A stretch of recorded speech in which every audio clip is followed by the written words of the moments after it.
Hi guys! Welcome ulit sa isang panibagong video. Ito si Kuya Roy, isang trans man. So, ang channel ko is all about being a trans man in the Philippines at ano yung mga tips, tricks, information na makakatulong sa mga may balak mag-medical transition bilang isang transgender man. Papalab test kasi ako ngayon. Actually, hindi siya for medical transition or pagka-testosterone. Request siya ng psychiatrist ko. So, anyways, tatlong test yon, which is TSH, FT3, and FT4.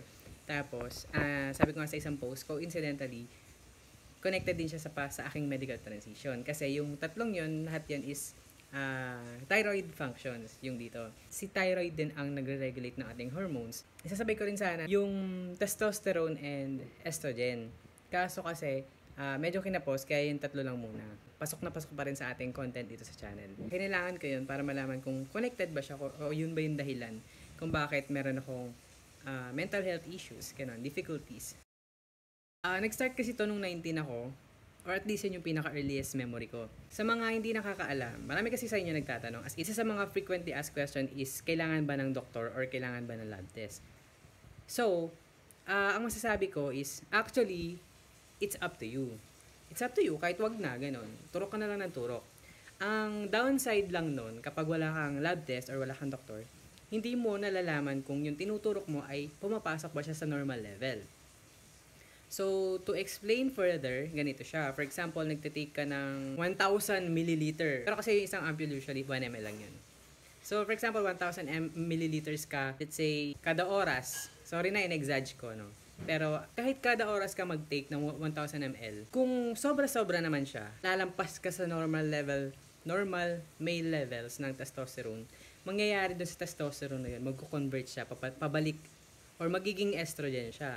So, meaning to say, hindi mo na natatarget yung normal level mo ng male testosterone, tumataas pa ng tumataas yung estrogen level mo. Ayun, yung tinutumbok ko lang dito, guys. You don't actually need doctor. Hindi mo kailangan ng lab test. Pero, yung disadvantage is, hindi mo malalaman kung ano yung normal ba, kung ikaw ba ay safe pa, ganun. Pinakamalala sa lahat ng to, meron tayong tinatawag na asymptomatic. Yun.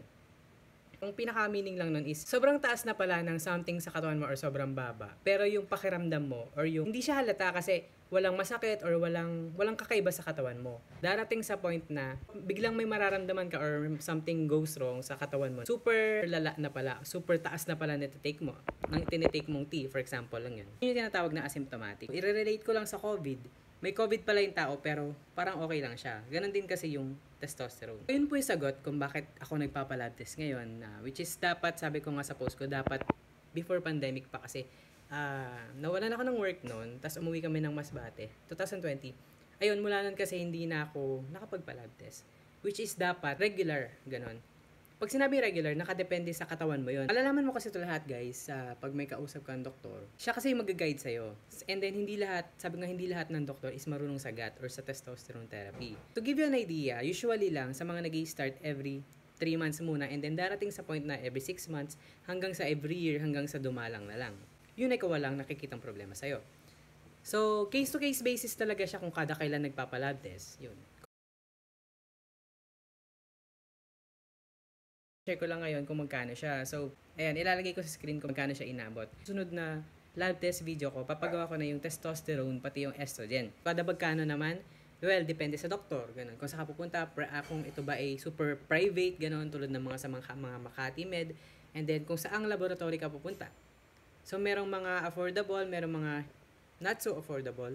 So, yun, nasa sipag mo na talaga sa paghahanap nun. And itong channel natin is all about helping you to get the, ayoko nang mag-English, to get the information that you need. So, yung mga nalalaman ko, sinishare ko dito about transitioning, lahat ng mga nalalaman ko na, halimbawa, mas mura pala sa gantong clinic, ganyan, isishare ko sa inyo. So, yun yung aabangan nyo, guys, sa mga susunod na lab test upload ko. I-vlog ko na talaga yung, as in, makikita nyo yung loob, yung proseso, yung pagtusok sa akin ng chok. Hindi ko lang alam kung allowed yun, pero malalaman nyo. Panoorin nyo tong video na to, I'm sure makakatulong rin sa inyo yan. Anyways, ayun, salamat guys sa pakikinig ngayong vlog natin about lab test. See you on the next vlog. Guys, huwag nyo kalimutang i-like tong video, sobrang laking tulong kasi sa akin yan. And subscribe para lagi kayong updated sa natin, sa channel natin. So yun lang guys, bye bye. Thank you sa panonood kita tayo.